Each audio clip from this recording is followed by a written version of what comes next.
Hola chicos, soy Brian, tengo 17 años. Estuve 5 meses y 12 días en coma.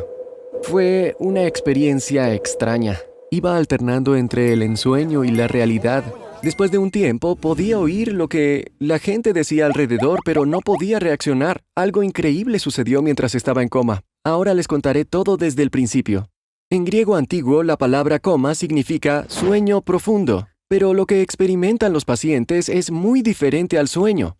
El cuerpo apaga la conciencia para curarse a sí mismo, minimizando la actividad cerebral. Es un proceso similar a lo que sería reiniciar una computadora. Te alimentan con suero intravenoso. Algunos pacientes están conectados a una máquina para respirar bien. Esta máquina alimenta el oxígeno que su cuerpo necesita directo a los pulmones. Pero, ¿cómo terminé en coma? Recuerdo una sensación de caída, y luego el sonido de golpear algo antes de perder el conocimiento. Luego fui succionado por un remolino. Giraba mientras caía al fondo. Las voces se distanciaban. Y lo peor, cuanto más profundo caía, más oscuro se ponía. De repente, el giro se desaceleró. Recuerdo que pensé, ¿es así como se siente la muerte? Luego, un profundo silencio y obscuridad absoluta. Ahora sé que ese fue el momento en que entré en coma. A pesar de que se sintió largo, tomó solo 15 o 20 segundos. No recuerdo nada de los primeros meses. No sé cómo, pero un día empecé a oír voces. Al principio, amortiguadas. Al tiempo se volvieron normales. Sí, podía oír cosas a mi alrededor, pero pronto me di cuenta de la triste verdad. Aunque parte de mi cerebro despertó, todavía estaba en coma. Intenté abrir los ojos, pero no pude. Quería decir, puedo oírte, pero no podía mover los labios en absoluto. Quería mover las manos y sentarme, pero no podía mover ni un músculo. Era como si hubiera una fuerza invisible que me detenía. Un día, un grupo de personas entró en mi habitación. Sabía que eran médicos por la forma en que hablaban. Hablaban de 2 pacientes. Uno era yo, por lo que habría otro paciente en la habitación. Los médicos compararon nuestras condiciones. Hablaron abiertamente porque ambos estábamos en coma. Parecía como si no pensaran que yo fuera a salir de mi coma. Según ellos, no había esperanza. Era el final del camino para mí. Dijeron que el otro paciente se recuperaría pronto. Incluso decidieron qué paciente traer para ocupar mi cama después de que yo muriera. Quería decir que los escuchaba, que estaban equivocados sobre mí, pero me fue imposible en ese momento. Mi mamá y mi novia Paula me contaron sobre el incidente que me llevó al coma. Mi mamá me visitaba todos los días. Lloraba en silencio mientras me cuidaba. Me cambiaba de ropa, me lavaba con un paño, me ponía loción en las úlceras por estar postrado. No hay nadie que pueda quererte tanto como tu madre, eso es seguro. Murmuraba lo mismo mientras lloraba. No querías ir al campamento. Te obligué a ir para que socializaras. Solo querías relajarte. No querías quedarte en una tienda. Soy responsable de todo esto. Es mi culpa. Ojalá no te hubiera obligado a ir. Mi madre estaba hablando de un campamento, pero yo no recordaba nada. Esos recuerdos se habían ido. ¿Fui a acampar con mis amigos? ¿Qué me pasó allí? ¿Me caí en alguna parte? Lo intenté, pero no podía recordar estar en un campamento ni nada que pudiera haber pasado allí. Mi novia Paula respondió a esas preguntas por mí. Un día pude oír su voz. Estaba justo a mi lado. Me acariciaba la cabeza. Por favor, perdóname. Me alejé porque tu madre está tan enojada conmigo. Estaba muy asustada, dijo. No paraba de hablar, como si supiera que podía oírle confesando sus faltas. No podía recordar lo que decía, pero ahora sabía lo que pasó. Fuimos a acampar con la escuela. Cuando Paula me mostraba una foto en su teléfono, recibió un mensaje. El mensaje decía, ¿podré verte esta noche? Tomé su teléfono y vi que el mensaje era de un tipo llamado Carlos. También estaba en el campamento. Debí haber preguntado a Paula qué pasaba, pero estaba demasiado enojado para pensar bien. Lo ataqué y empezamos a pelear. Carlos me empujó. Me caí y me golpeé la cabeza contra una piedra. Ahí fue cuando perdí el conocimiento. Paula sabía que era su culpa, pero ella estaba aquí sin vergüenza. Si solo pudiera abrir los ojos y sentarme, escupiría en su cara sorprendida. «¡Vete de aquí! ¡Sal y no vuelvas nunca!», le diría. Era imposible, pero sabía que, cuando saliera del coma, eso es lo que haría. Al principio, realmente disfruté escuchar lo que estaba pasando a mi alrededor. Al menos sentía que estaba vivo, pero los meses sin ninguna mejora en mi condición comenzaron a molestarme. Incluso los médicos me visitaban con menos frecuencia. Tal vez no estaban contentos porque erraron sus pronósticos. Yo no había muerto y el otro paciente todavía estaba en coma. Un día, mientras estaba muy aburrido, escuché una conversación extraña. Hasta entonces nunca había oído a nadie visitar al otro paciente. Ahora había un hombre y una mujer de ese lado. El hombre dijo: «Traeré de vuelta el dinero a tu casa mañana. Pensé que podía hacerlo, pero no puedo. Tú debes dejarlo también». La mujer estaba furiosa y hablaba con dientes apretados. «Mario, me lo prometiste. Vendí todo lo que tenía para conseguirte ese dinero. Si no vas a hacerlo, enséñame. Haré lo que tenga que hacer. Él merece morir». No podía creer lo que estaba escuchando. ¿Estaba soñando? ¿Realmente estaba hablando de matar a alguien en coma? La mujer insistió y después de un tiempo el hombre cedió.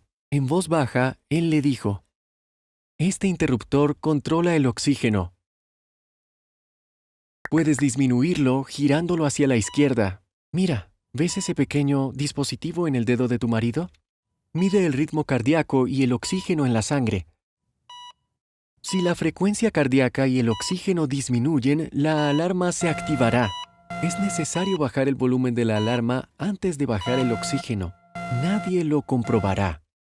Incluso si lo hacen, pensarán que una enfermera cometió un error honesto». Yo escuchaba con gran sorpresa.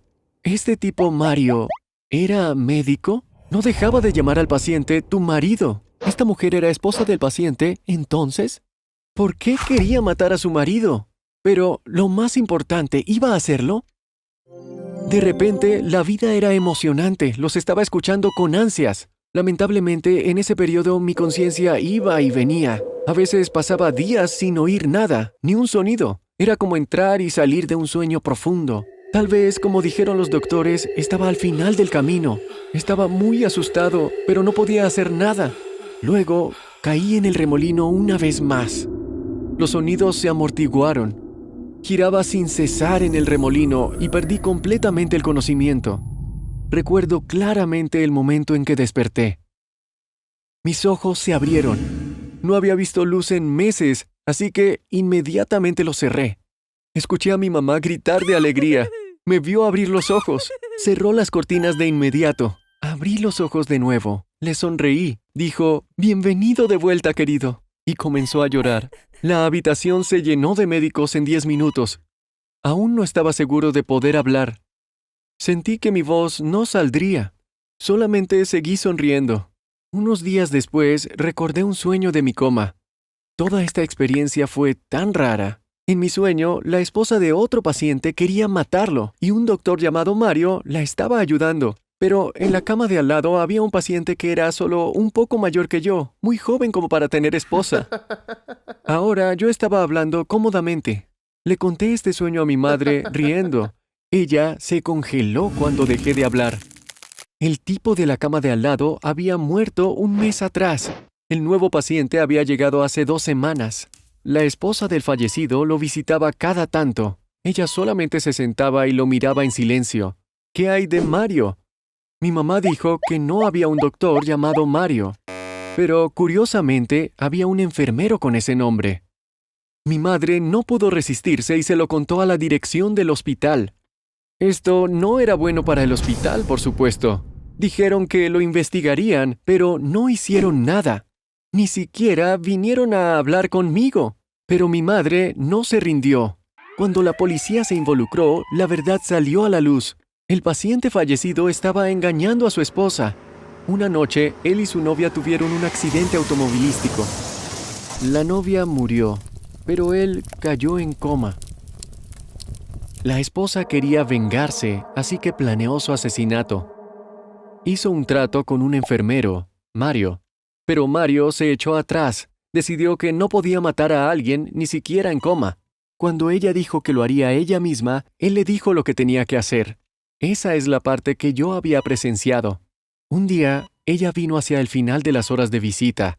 Ajustó los niveles de la máquina de oxígeno para que él recibiera menos oxígeno. Nadie lo supo porque ella había bajado el volumen de la alarma. Todo el mundo asumió que era solo una muerte relacionada al coma. La esposa y el enfermero tuvieron que confesar lo que habían hecho gracias a mí, y ambos fueron arrestados. ¿Ven lo importante que es la lealtad, no es así? ¿Por qué tanto yo como el hombre que murió entramos en coma? Sí, por engaños.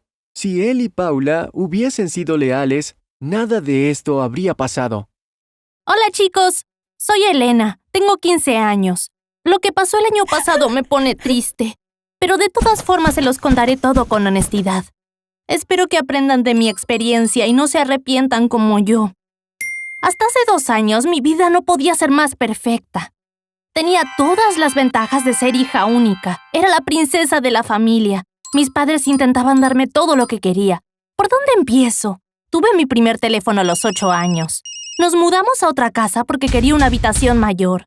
Mi padre consiguió un buen trabajo en otra ciudad e íbamos a tener que mudarnos. Pero yo no quería cambiar de escuela, así que mi padre rechazó el trabajo. Como dije, era la princesita. Todo giraba a mi alrededor. Y a mí me encantaba que fuera así. Pero desafortunadamente, todo lo bueno un día se acaba. Un día, mientras hacía los deberes, mis padres entraron en mi habitación. Mi padre dijo, «Hija, tenemos que hablar». Decidimos algo importante. Pensé que era otra oferta de trabajo. Iba a empezar a lloriquear cuando mamá dijo, «Elena, tu padre no vivirá aquí por algún tiempo».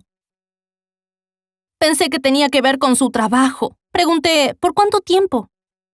Mi madre miró a mi padre. Él apartó la mirada y dijo, «Por mucho tiempo. Hemos decidido que nos vamos a divorciar». ¿Divorciar? ¿Mis padres se van a divorciar? Pero siempre se han llevado bien.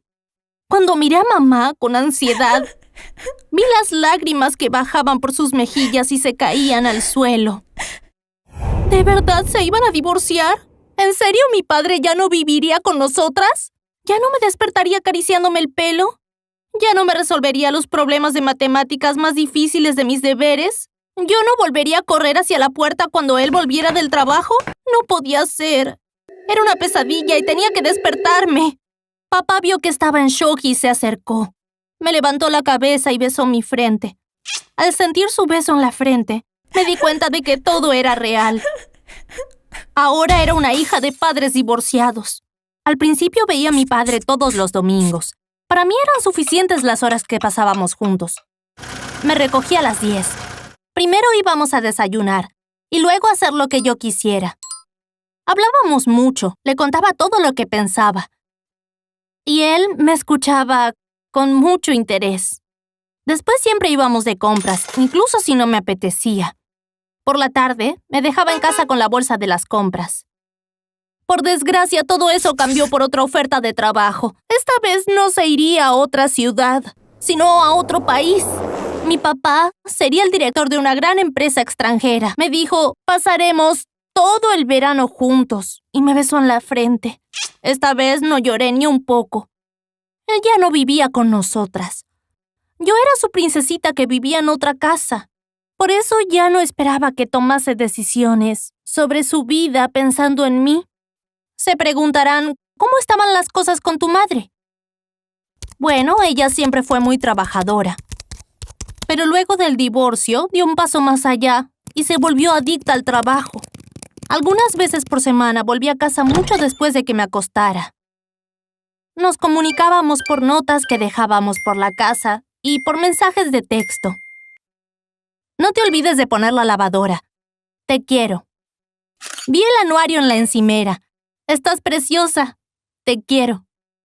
Hoy trabajaré hasta tarde. Pide pizza si quieres. Te quiero. Infinitas notas y mensajes así.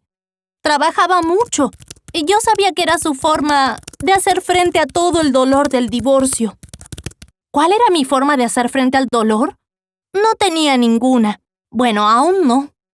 Por desgracia, cuando encontré una forma de hacer frente al dolor, mi vida se puso de cabeza. Al principio todo parecía normal. Mi rutina no había cambiado. Siempre fui una buena alumna. Me levantaba para ir al colegio y me centraba en las clases durante el día. En los recreos pasaba el rato con mi mejor amiga Ana. Pensaba que mi vida había vuelto a la normalidad, pero no era así. Ahora pasaba mucho tiempo haciendo algo sin darme cuenta. Como todos mis amigos, tenía cuentas de redes sociales, pero casi nunca publicaba nada. Entraba en Instagram una vez al día y ya estaba. TikTok no era parte de mi vida, pero empecé a usar Instagram con mucha más frecuencia. Comprobaba constantemente lo que publicaba la gente y cuántos me gusta tenían. En algún momento empecé a publicar 4 o 5 veces al día. Por las tardes pensaba en lo que publicaría al día siguiente, tomaba notas y a veces incluso lo preparaba. Convencí a Ana de caminar por la ciudad conmigo después de clase para buscar grafitis bonitos donde posar. O iba a tiendas vintage que había visto online. Probaba decenas de modelos y me sacaba selfies. Por supuesto, después lo subía todo a Instagram. A lo mejor no les suena raro, porque hay mucha gente intentando ser famosa en las redes sociales. El problema es que me preocupaban en extremo los me gusta. No exagero al decir en extremo. Eran muy importantes. Digamos que subí una foto o video que me gustaba. Si solo tenía 5 me gusta, no dormía por la noche.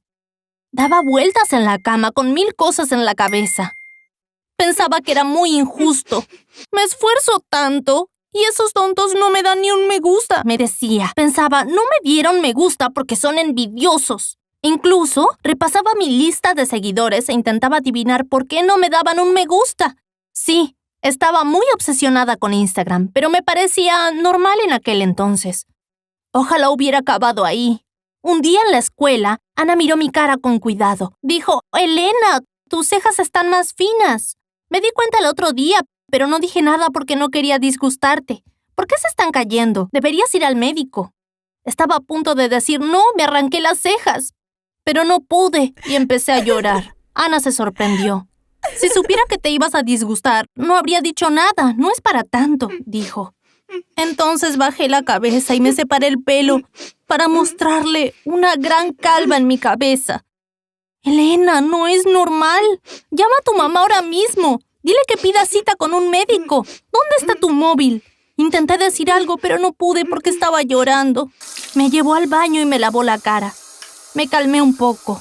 Dije, Ana, mi pelo y mis cejas no se están cayendo. Me los arranco. Ella gritó, ¿qué? ¿Pero estás loca?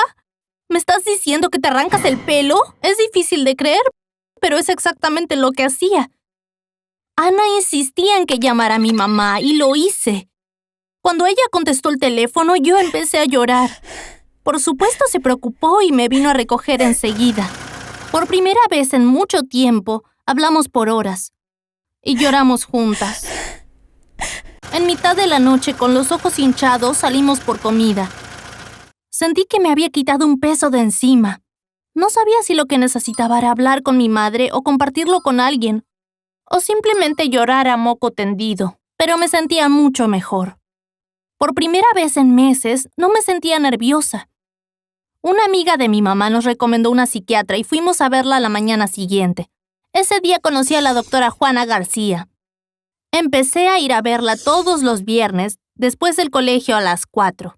Mi trastorno tiene un nombre latín, que significa trastorno de arrancarse el pelo. El principal motivo es el estrés. Es más común entre chicas adolescentes.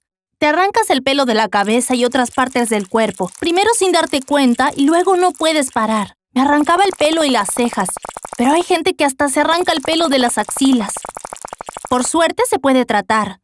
Tengo que admitir que pasé por un periodo muy difícil. Incluso tuve que cortarme el pelo muy corto y llevar un gorro apretado las 24 horas del día. Hay personas que incluso tienen que usar grips para dedos para controlarse. Por suerte yo no tuve que usarlos. La parte más importante de mi terapia fueron las sesiones con la psiquiatra. Así fue como todo se volvió más claro. Esto es lo que descubrí sobre las causas de mi afección. Después del divorcio, yo dejé de ser tratada como una princesa y sentí un gran vacío. No lo admitía, pero quería volver a ser el centro de la atención. Y ese deseo me llevó a usar más Instagram. Cada me gusta me dejaba feliz porque sentía que me daban la atención que antes recibía. Volví a ser una princesa. Cuando sucedía lo contrario y no recibía los me gusta, bueno, ya saben, estrés, estrés, estrés. Todo contribuyó a una crisis mental y a un trastorno raro que yo antes no conocía. Desafortunadamente pasé por todo eso en solo un año. No culpo a mis padres, pero me hubiera gustado que me apoyaran más durante este periodo. Mis padres se olvidaron de mí porque ellos estaban lidiando con el trauma del divorcio. Por supuesto que los amo mucho, pero eso no cambia el hecho de que me sienta algo dolida. ¿Creen que podría haber sido más fuerte? ¿Quién es más responsable por esto, mis padres o yo? Compartan su opinión en los comentarios. Hola chicos, me llamo Laura. Soy sonámbula. Si no conocen mucho sobre el sonambulismo, sabrán más después de que escuchen mi historia. Cualquier persona puede ser sonámbula, pero es mucho más común entre los niños y adolescentes. Descubrimos que era sonámbula cuando tenía 8 años. Una noche entré en el cuarto de mis padres y desperté a mi madre sacudiéndola. Mientras ella trataba de entender qué estaba pasando, le pegué una bofetada muy fuerte. Salí del cuarto antes de que mi madre pudiera calmarse. Mientras salía de la habitación decía cosas como «¡Dámelo! ¡Es mío! ¡Es mío!». Por supuesto, mis padres se levantaron de inmediato y me siguieron. Me buscaron en mi cuarto. Cuando vieron que no estaba allí, me buscaron por toda la casa, pero no podían encontrarme. Se preocuparon bastante. Adivinen dónde me encontraron al final. ¡En la bañera! Las primeras veces que entraron al baño no me vieron, porque yo había cerrado la cortina de la ducha después de acostarme en la bañera. Cuando mi padre finalmente abrió la cortina, me vio durmiendo ahí. Lamentablemente, mi mamá pasó toda la semana con un ojo morado. Creo que me dijo que se golpeó con una puerta. Mi mamá recién me contó la verdadera historia el año pasado entre risas. Me preocupé por haberle hecho daño, pero eso fue bastante inocente en comparación con todas las demás cosas que me pasaron. Sobre todo una noche en particular. Seguro que estarán de acuerdo conmigo cuando lo escuchen, pero primero necesito contarles un poco más sobre el sonambulismo. En las películas, los sonámbulos caminan como zombies, con los brazos hacia adelante. Eso no es verdad. El sonambulismo ocurre en la parte más profunda del sueño. Sin embargo, el cerebro permite que las personas se muevan. Los científicos aún no saben bien cómo. Hay personas que comen mientras están dormidas o incluso conducen durante horas. Me han dicho que cuando estoy sonámbula, mis ojos se parecen a los de las muñecas. Aunque estén abiertos, mi expresión está en blanco. En la oscuridad, mi memoria me ayuda a caminar como si hubiera luz. Puedo encontrar las puertas con facilidad. Un año alquilamos una casa de verano. En la primera noche me levanté sonámbula. En casa la puerta de mi habitación está a la izquierda de mi cama, pero en esta casa estaba a la derecha. Aún no conocía bien la casa, así que fui hacia la izquierda. Mis padres se despertaron por un sonido de arañazos desde mi habitación y vinieron. Yo estaba rascando la pared tratando de encontrar la puerta. El ruido que oyeron eran los arañazos de mis uñas rascando la pared. Más que una enfermedad, los médicos se refieren al sonambulismo como trastorno del comportamiento. Aún no saben las causas, pero es casi seguro que es genético. Así que si eres sonámbulo, es muy probable que haya otro sonámbulo en tu familia. En mi caso, es mi tía. Una noche, cuando mi mamá todavía vivía con sus padres, se levantó para ir al baño y vio a su hermana en la sala de estar. Estaba limpiando el suelo con una aspiradora. Mi mamá sabía que ella era sonámbula, pero al principio pensó que estaba limpiando porque había derramado algo. Pero luego vio que la aspiradora no estaba conectada a la electricidad. Sin embargo, mientras dormía, mi tía parecía pensar que estaba usándola. Hablando de eso, les contaré otra historia graciosa de mi tía. Una noche pensó que su almohada era su bebé. Entró en pánico mientras daba vuelta a la almohada una y otra vez. Su marido se despertó y lo observó. Preguntó, «Cariño, ¿qué haces?». Entonces ella gritó, «¿Dónde está su cabeza? ¡Ayúdame! ¡No puedo encontrar su cabeza!». Otra cosa que quiero contarles es sobre despertar a los sonámbulos. Mucha gente piensa que si despiertas a un sonámbulo, Este entrará en shock y morirá. Sí, hay gente que realmente lo cree. No sé quién inventó eso, pero definitivamente es una leyenda urbana. He investigado mucho sobre sonambulismo y nunca he oído de nadie que haya muerto por haber sido despertado. Pero si despiertas a un sonámbulo, pueden quedar confundidos o incluso volverse agresivos. Por eso no se recomienda despertarlos. En vez de eso, es mejor llevarlos cuidadosamente a su cama y ayudarlos a acostarse. Mis padres lo saben y por eso nunca me despiertan. Pero yo sí me desperté una vez.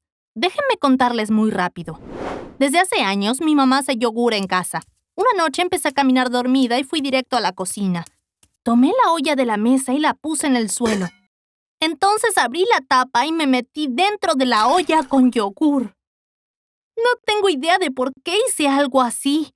Eso es lo único bueno de ser sonámbula. Nadie te juzga por lo que haces, porque es algo inconsciente. Esa noche, después de hacer eso, decidí volver a la cama. Pero apenas di el primer paso, como mis pies estaban cubiertos de yogur, resbalé y me caí. Y ahí fue cuando desperté. Cuando abrí los ojos, sentí dolor y vi la olla con el yogur justo a mi lado. Por suerte no me golpeé la cabeza. Sentí mis pies mojados. Los toqué y vi que tenía yogur hasta los tobillos.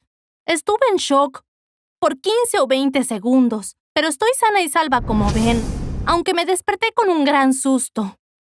Creo que ahora tienen una buena comprensión del sonambulismo. Para terminar, puedo contarles sobre la historia más peligrosa, tonta y divertida que me pasó debido al sonambulismo. Lo único que hay en mi habitación en este momento son 2 camas, una para mí y otra para mi mamá, porque ahora ella duerme en mi cuarto. Tuvimos que quitar todo lo demás y agregamos una traba especial para la ventana. De noche cerramos con llave mi puerta y mi mamá guarda la llave.